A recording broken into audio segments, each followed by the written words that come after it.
Alright guys, so this is a bit of a review from yesterday on the lesson on angles, but also to teach you a new tool, which is going to be how to use a protractor to measure that angle. So take a moment and think to yourself the answer to this question. Yesterday we learned about different angles. Who remembers one of the angles we learned? So try and think to yourself all the angles that you remember. Okay. Here are our 4 angle types. At the top we have our straight angle.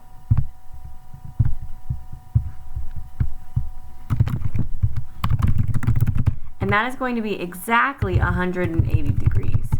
We're going to show you what degrees are when we get to that protractor. But when you use that protractor tool, that's going to be measuring the angle in degrees.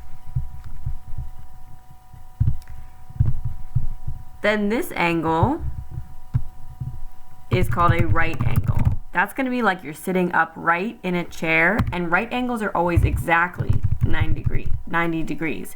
Right angles and straight angles only have one number that they can be. Right angles are only 90, straight angles are only 180. But these two have a range to them. So this one is called down at the bottom is called an acute angle. And that can be anything smaller than 90 degrees. So that's anything smaller than this right angle over here. And our last one is called an obtuse angle. And that's anything bigger than 90, so bigger than this right, and smaller than 180. So smaller than the straight. So anything between this and this. So anywhere from this all the way till you get to here. Okay? So now we're going to look at what tools we use to measure. Take a moment to look at these different tools. Think of it to yourself something that's the same about all of them and something that's different about all of them.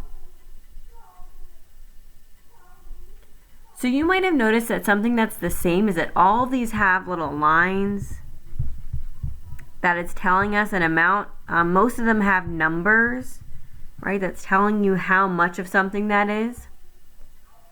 And what is different? Well, all of them measure different things. This one is used to measure length. This one's used to measure capacity, or how much liquid is in something. This one is used to measure weight or mass, and this one is used to measure the amount of degrees in an angle, how big or small that angle is. We're going to watch a brief video that shows you how to use a protractor tool.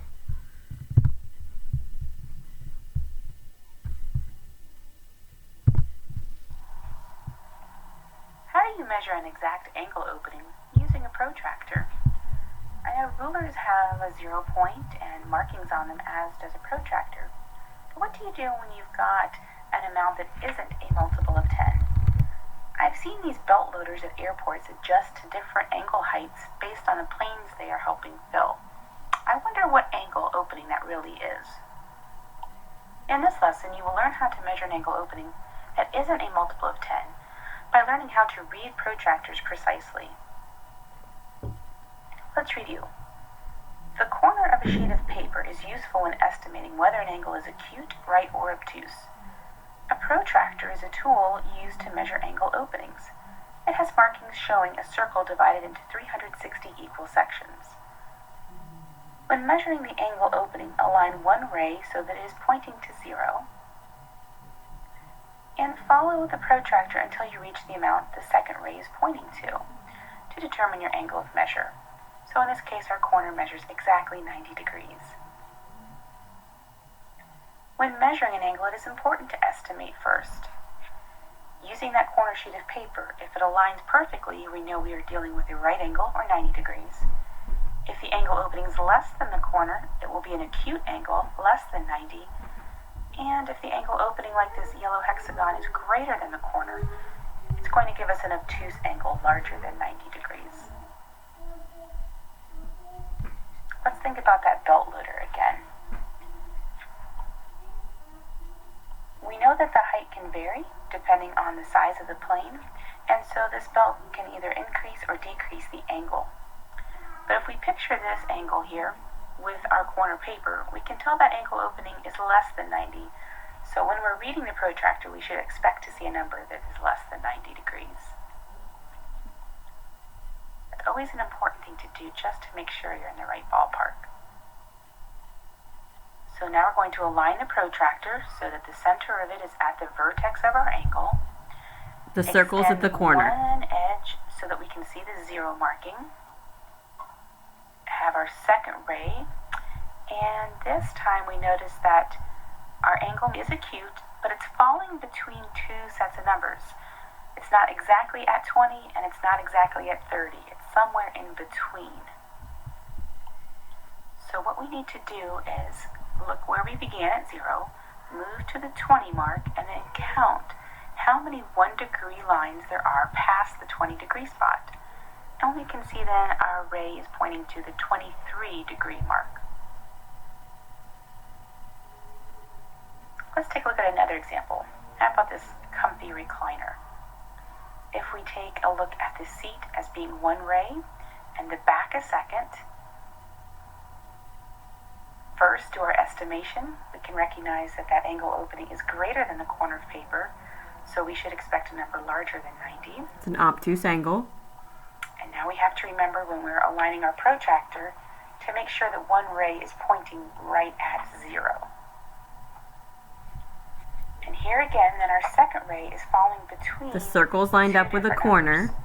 We said our angle is going to be obtuse, so it can't be between 50 and 60. Instead, it has to be between 120 and 130. So you're going to look at the outside numbers here because you know it's going to be a big angle. So we'll start at the 0 mark, move to the 120, and then again count how many 1 degree angles past 120, and we see it lands right on 127. So the angle of that recliner is opened to 127. This is 125, and then 2 more is 127. Now, a common misunderstanding when measuring angles is to forget which set of numbers to use. So taking a look at this obtuse angle, we know obtuse is going to be bigger than 90. It could be 77 degrees. But we just said it was obtuse, and if we use our corner paper, we know that that angle opening should be greater than 90. So 77 doesn't make sense. So again, let's make sure we start at 0, and now we can see it's really between 100 and 110 degrees.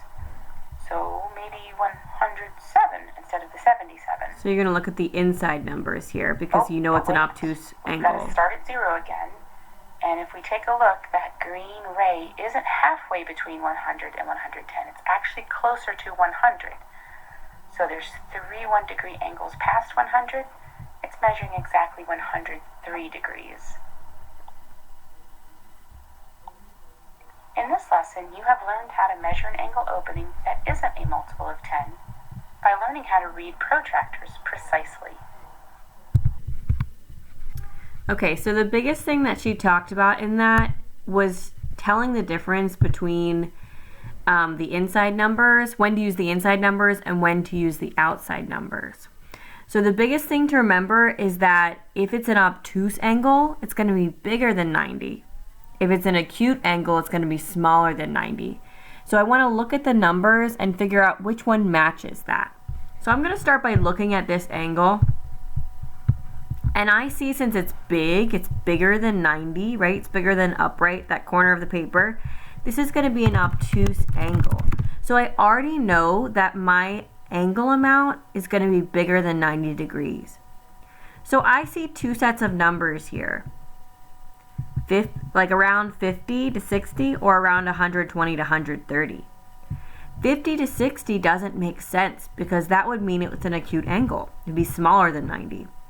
So I know since it's an obtuse angle, I have to look at the bottom set of numbers, the bigger numbers. So it looks like it's between 120 and 130. And if I look exactly Here's 125. Here's exactly halfway between, and it's bigger than that. So I go 125, 126. It's about 127 degrees. Sometimes you might see that written with a little circle next to it. That means degrees. It's the same thing. You can see it written out like this or with a little tiny circle, like if you're measuring temperature. All right, now it's going to be your turn. You're going to have a Google Classroom assignment where you'll have both a reading and a math assignment. Here's your math assignment for today. You're going to look at this angle and you're going to type the number of degrees here. Again, this will be in your Google Classroom for Miss Anderson. Remember that this is an acute little angle, so when I'm looking at the numbers here, I want to think which one would match an acute angle. An acute angle is anything smaller than 90 degrees. As always, let me know if you guys need help. You can make a comment in Google Classroom. You can email me. You can call me. Reach out if you need anything. All right, see you guys later.